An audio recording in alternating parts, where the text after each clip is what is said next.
So we are having a problem of rescheduling the meetings for the maximum time, maximum free time. So here, what we are given is, we are given an integer event time which is showing us the entire duration of the events. For example, we take the example the event time is equal to 5. That means we are having the total event should be from 0 to 5. The event time is 10. That means the total event should be from 0 to 10. Okay, and then we are given we are given two arrays, start time and end time. In the start time, what we are having is, it's like the event is from 1 to 2, then the event is from 3 to 5. Okay, as you can see in the example here, the first event is from 1 to 2, like the start time of 0 index to the end time of 0 index, and the other is like this. And we are giving also given an integer k is equal to 1, which means that you can do one operation. And what is meaning of an operation is that we can move their start time while maintaining the same duration in order to maximize the longest continuous free period of time. For example, like here we are having a free time from 0 to 1 and from 2 to 3, but we want to maximize the continuous free time. So if as we are given k is equal to 1, so that we which means that we can move exactly one of the events. So if we move the event from 1 to 2 in this slot, like in this slot from 2 to 3, we can see here then we have a free time from 0 to 2, which will be the maximum free time that we can have in this problem, which is the output also. Let's see the next example. It is from end time is 10, which means the total is from 0 to 10. Then start time and end time, we can map the events like this, like starting at 0, ending at 1, starting at 2, ending at 4, starting at 9, ending at 10, as you can see in the example. And we can do only one operation, which means that we can move exactly one of the blocks, one of the events. So we can see here, if we move the event from 2 to 4 to 1 to 3, then we can have a free time from 3 to 9, which will be 6, and that is the maximum free time that we can have, as you can see in the example.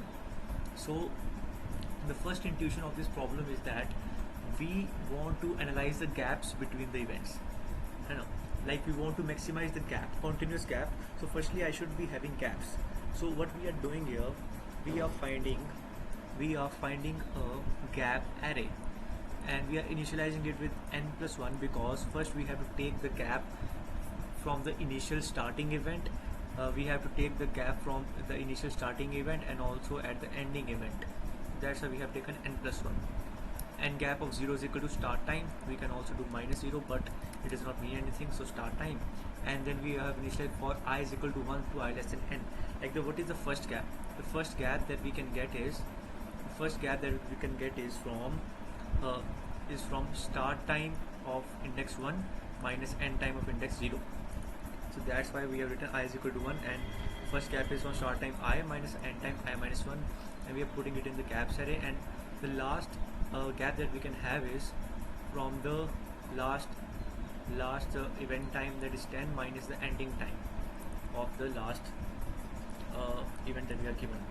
Okay, so now we are making a sliding window of size k plus 1, because it has said us that you can change one of the gaps. You can change exactly gaps equal to k. So we have to, like if we change, like if the value of k is equal to 1, if we subtract one gap, then we need to add that one gap. So if the k is equal to 1, so we are going to take into consideration our sum, like the final answer will be k plus 1 window. So that's why I have taken I is equal to 0 to j is equal to k, and then I have taken the maximum answer, which will be our answer, and then I have taken a sum, which will give us the maximum sum in the window of maximum sum of gaps in the window.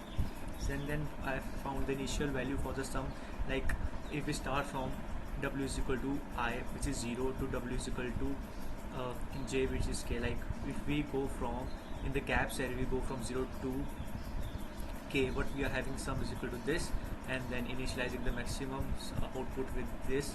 And then what we are doing is, while j is less than n, जो initial sum था, the initial sum that we are having, we are subtracting the first entry from that, and we are adding the entry that is the exact